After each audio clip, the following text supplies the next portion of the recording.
All right, here we are with Hoda Rubino with Devil's Digest. Thanks for joining us. Appreciate your time. Just talk about these crazy times. I mean, the ASU basketball team hops on a plane. They don't even know who they're playing. They were supposed to play Baylor. Baylor backs out. They say, we're going anyway. Then they land and find out they're playing Rhode Island. Yeah, well, really the true story was, and I know it was portrayed in a wrong angle, if you will, to begin with, it wasn't just ASU having concerns. Villanova and Boston College also had concerns because the head coach for Baylor, Scott Drew, did test positive for COVID-19. And the natural question was, okay, how many more players, how many more coaches on that program were infected? And obviously, when you talk about COVID-19, it's something that may not show up today, may not even show up tomorrow, but Wednesday for tip-off, that could be a total different question. And obviously, ASU did not want to make the long trip to Connecticut for nothing. So it wasn't only ASU that had concerns. The other teams had concerns too, probably the tournament organizers as well. So Baylor eventually did back out. And barring unforeseen circumstances, Arizona State will tip off its 2020-21 season against Rhode Island in the Mohegan Sun Casino in Connecticut. What do you think about this Rhode Island team and this matchup?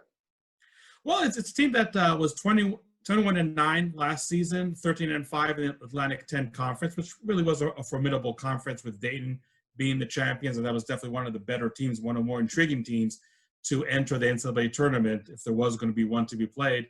But I think Rhode Island is always one of those teams that when you look at upsets year in and year out in the NCAA tournament, sometimes Rhode Island's name is the one that get mentioned a little more than others.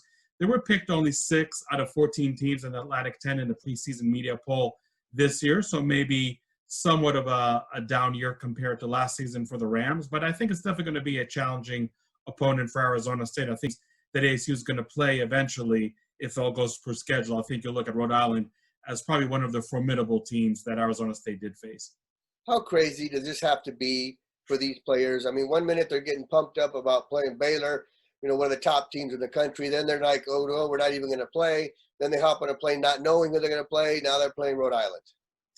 Well, I think that Arizona State never really planned to cancel their participation in that tournament in Connecticut. They always planned to go. Obviously, you had the situation with Baylor pop up, but like I said, it wasn't only ASU that had concerns. The other teams in the tournament had concerns too. So for Arizona State, yes, it's definitely a challenge to not prepare for Rhode Island, if that is going to be the opponent, and to arrive over there, and then you're playing Rhode Island 48 hours from now. But look, Rhode Island is in the same boat as ASU. They didn't plan to play the Sun Devils on Wednesday.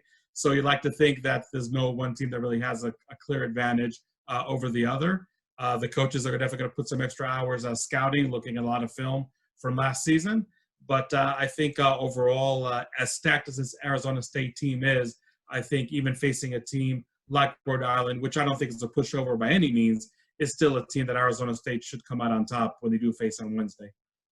Yeah, when you look at this team and just the excitement surrounding this team with the addition of the 2 freshmen and Josh Christopher and Marcus Bagley, with the addition of the team that they already had, how excited are you to see what this team can finally do when they get on the court? Yeah, there's definitely no reason not to be bullish on this Sun Devil team. I think being ranked for only the second time this century in the AP preseason top 25 poll is definitely justified and should give reason for those who follow the program to be excited. It's not only having 2 of the most talented freshmen to ever set foot in Tempe, both of them 5-star prospects, but also having Remy Martin, who is a rare Arizona State player on the AP preseason All-American list. You have Alonzo Verge, the returning 6th man of the year in the Pac-12, now in a starting role. So when you have those 4 players in your starting lineup, and the 5th one, Jalen Graham, the sophomore forward who prepped locally here at Phoenix Mountain Point, a player that showed a lot of flashes last year and I think is ready to take that next step, that's really as formidable as a starting 5 from top to bottom that we've seen in a long, long time. I'd probably go back to the James Harden years to see a starting 5 that really had a lot of talent right there. But I think the bench players ultimately are the ones that are going to determine how far Arizona State can go in terms of winning an historic Pac-12 championship, in terms of making it to the Sweet 16 in the NCAA tournament or maybe even beyond. And that's where you have to look at players like Holland Woods, who prepped locally here at Glendale Apollo, the grad transfer from Portland State, who is going to be a formidable backup to Remy Martin at point guard, something I don't think the Sun Devils have really had in the last couple of years. You got forwards like Tayshaun Cherry and Kimani Lawrence, obviously two upperclassmen that have a lot of playing experience under their belt. So the starting five is great, don't get me wrong, but those three reserve players that I mentioned, I think ultimately those are going to be the players that are really going to determine how much better this Arizona State team can be from last year. And you kind of touched on, Rhode Island is a 21-win team from last year. Baylor, one of the top teams in the country. This non-conference schedule is really tough for ASU. How important is that to kind of get these guys battle-tested before Pac-12 play, which is stacked once again with some pretty good teams? Yeah, I think Bobby Hurley scheduling a very challenging non-conference schedule ever since he arrived in Tempe is something that really paid dividends for Arizona State. Really, if there wasn't an NCAA tournament played last March, Arizona State would be in it, and that would mark it 3 consecutive appearances for Arizona State in March Madness. That is something that nobody in Tempe should take for granted at all. So I definitely think that Bobby Hurley has a proven formula, if you will, that a non-challenging non-conference schedule, even though some years are going to do better than others, still prepares you for the rigors of the Pac-12. So I think the Bobby Hurley definitely does a good job in that. You always talk about arriving to Selection Sunday and taking the decision out of the committee's hands because your non-conference slate was strong enough to really have a good RPI, or what's called right now the net ranking, when Selection Sunday comes by. And Arizona State, again, you look at the last 3 years, that non-conference schedule, the challenging slate of teams that Arizona State played has really paid dividends for the last 3 years in a row. And speaking of challenges, it's going to be a challenge scheduling-wise. When you think about next weekend, the ASU football team playing on Sunday. Oh, by the way, it's the home opener for the basketball team on Sunday as well.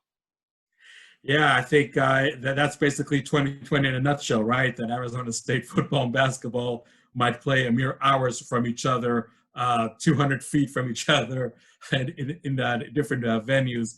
But look, I think this athletic department for Arizona State, the programs have really done a good job rolling with the punches. And you could just mark this as just one more challenge in 2020 that this program, that this athletic program as a whole, and the basketball team and the football team in specific had to face. But like I said, I've been really, really impressed with how the football team and the basketball team have really been being able to handle everything. Obviously, with Arizona State football, a tough COVID-19 episode that they had to go through. But right now, there's definitely optimism in Tempe that they can get back after this 2-week hiatus and play Utah at home on Sunday the 29th. So let's hope that everything goes without a hitch for both the football and the basketball team, because I know people behind the scenes have worked really, really hard for that to happen. Yeah, has this ever happened in the history of ASU athletics where the basketball team and the football team are having their home openers on the same day? Home openers on the same day, that is a rarity, but for both teams to play, that happens, I would say, on every other year probably for both teams to play, but you really have the flexibility to schedule one in the morning and one in the evening. Obviously, with COVID-19 and playing a rare college game on Sunday, going head-to-head with NFL matchups, that is a much, much tougher proposition. So I wouldn't be surprised if there would be some overlap of the Arizona State football game still going on, but basketball tipping off in the third quarter or something like that. So that's something that everybody should be prepared to happen. But myself and my staff, just like those programs, are just going to roll with the punches. We'll figure out coverage when the time comes. You kind of talked about how proud you are of the ASU athletic program and what they've done. Just tell us about, what they've been doing, especially the basketball team, to prevent a COVID outbreak. I think basketball, when you look at the odds, when you look at the numbers, and I think when you talk about dealing with the pandemic, that's the first and foremost aspect you have to look at. The fact that you have really a group of 20, and that's including all assistant coaches, trainers, student managers, the players themselves. The smaller the group, the easier it is really to keep a bubble. And Arizona State basketball has been fortunate really not to have any COVID-19 episodes. And look, I mean, obviously, that can always happen with travel. It can always happen facing an opponent that may or may not have been as careful as you have been really against maintaining against the pandemic. But really, I think all the safeguards that the ASU Athletic Department has put in place, Arizona State has been facing those. I saw Marcus Bagley tweet a couple hours ago a picture from the plane. Everybody was masked, even though that plane was obviously a charter plane, was sanitized to the fullest. And obviously all those players have been really, really careful with their bubble, but still wearing masks, sitting next to each other on the plane. I'm sure when they sit next to each other in the bus, that's going to be the same protocol as well. So really, all the precautions are being taken.